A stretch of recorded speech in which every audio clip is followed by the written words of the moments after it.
Hello friends, आप सभी का स्वागत है हमारे इस एजुकेशनल यूट्यूब चैनल में। तो हम पढ़ रहे हैं क्लास 6 की मैथ्स का चैप्टर 2, जिसका नाम क्या है, रेखाएं एवं कोण। तो हमने इसको 2.1 से 2.4 तक समझा था और कुछ क्वेश्चंस हमारे रह गए थे इसमें जो रिकॉर्ड नहीं हो पाए थे, तो उसे हम फिर से करते हैं। देखिए, पहला क्वेश्चन क्या दिया हुआ है। रिहान ने कागज़ पर एक बिंदु अंकित किया और वह उस बिंदु से जाने वाली कितनी रेखाएं बना सकता है। तो इसे हम सॉल्व करते हैं। देखिए, पहले हमने क्या बनाया, एक बिंदु। जैसे बिंदु क्या होता है, जिसकी ना ही कोई लंबाई होती है, ना ही कोई चौड़ाई होती है और ना ही कोई ऊंचाई होती है।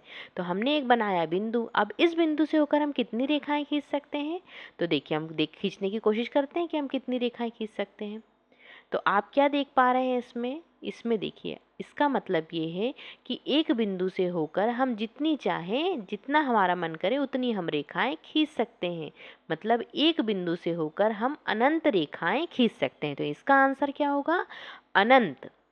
यहाँ पे हम लिख देते हैं, इसका आंसर क्या होगा, एक बिंदु से होकर हम अनंत रेखाएं खींच सकते हैं। ठीक है। फिर शीतल ने एक कागज पर दो बिंदु अंकित किए। अब हम दो बिंदु अंकित कर लेते हैं, एक और दो। अब वह उन दोनों बिंदुओं से गुजरती हुई कितनी रेखाएं बना सकती है। तो देखिए, अब आप बताइएगा कि आप दो बिंदुओं से होकर कितनी सीधी रेखा खींच सकते हैं। कमेंट बॉक्स में इसका आंसर ज़रूर दीजिएगा। अब नेक्स्ट हम देखते हैं कि हम कितनी रेखाएं खींच सकते हैं। तो देखिए, हमने तो एक ही रेखा खींच पाई, तो दो बिंदुओं से होकर हम कितनी रेखाएं खींच सकते हैं, सिर्फ एक रेखा खींच सकते हैं। आई होप हमने रिहान और शीतल को उनके आंसर ढूंढने में उनकी मदद की होगी। अब नेक्स्ट हम देखते हैं कि क्वेश्चन क्या दिया हुआ। आकृति 2.4। अब आकृति 2.4 पहले ढूंढते हैं कि कहाँ दिख रही है हमें आकृति 2.4। ये दिख रही है। 2.4 में रेखाखंडों के नाम लिखने हैं। अभी हमने हमारे लास्ट वीडियो में रेखाखंड के बारे में पढ़ा था, बिंदु के बारे में, रेखा और किरण के बारे में भी पढ़ा था।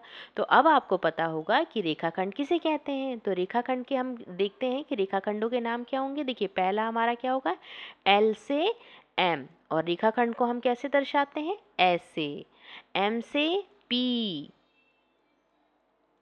पी से क्यू और Q से R। और रेखाखंड को हम दर्शाने के लिए क्या करते हैं, एक लाइन बना देते हैं ऊपर।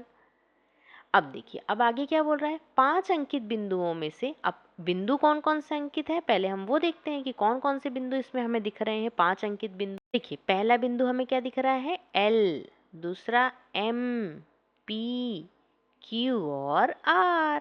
अब देखिए, क्या कह रहा है कि 5 अंकित बिंदुओं में से कौन सा बिंदु सिर्फ एक रेखाखंड पर स्थित है। अब हम देखते हैं, हमने यहाँ रेखाखंडों के नाम तो लिख लिए हैं। अब देखते हैं कि कौन सा ऐसा बिंदु है जो रिपीट नहीं हो रहा है। अब देखिए, L यहाँ आया है, क्या L कहीं और दिख रहा है हमें, M, P, P, Q, Q और L तो कहीं नहीं है। तो L हम एक ऐसा बिंदु निकाल सकते हैं जो सिर्फ एक रेखाखंड पर स्थित है। अब नेक्स्ट हम देखते हैं L, M। अब नेक्स्ट है एम पी, अरे ये तो रिपीट हो गया, तो ये नहीं आएगा। अब नेक्स्ट हम देखते हैं एम पी, पी क्यू, अरे पी भी रिपीट हो गया, तो पी भी नहीं आएगा। पी ऐसा बिंदु नहीं है जो एक रेखाखंड पर स्थित है। अब देखते हैं पी क्यू, क्यू आर। अब क्यू भी रिपीट हो गया, तो क्यू भी वैसा बिंदु नहीं है जो एक रेखाखंड पर है। अब हमारा कौन सा बिंदु बचा, आर। तो एल और आर दो एक ऐसे बिंदु हैं जो सिर्फ एक रेखाखंड पर स्थित है। कौन से बिंदु किन्हीं दो रेखाखंडों पर स्थित है। अभी हमने देखा कि एम, देखिए एम भी रिपीट हो रहा है यहाँ पे और यहाँ पे, पी भी रिपीट हो रहा है और क्यू भी। तो हमारे आंसर क्या होंगे, एम, पी और क्यू। तो हमने इसका आंसर इजीली ढूंढ लिया। अब नेक्स्ट हम देखते हैं, नेक्स्ट क्वेश्चन क्या है, आकृति 2.5।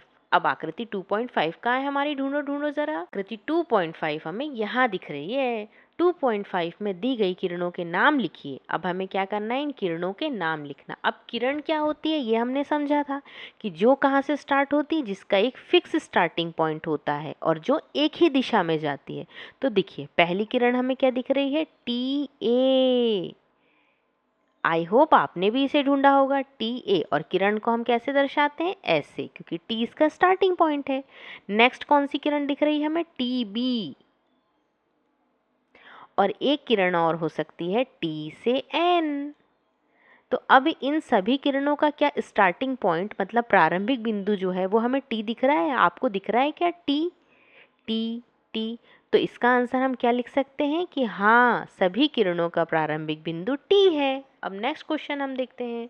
एक कच्ची आकृति बनाइए। कच्ची तो रोड होती है, क्या आकृति भी कच्ची होती है क्या? हाँ हाँ, होती है। एक कच्ची आकृति बनाइए और नीचे दिए गए बिंदु पर उसको मतलब उसका नामांकन मतलब उनके नाम लिखने हैं।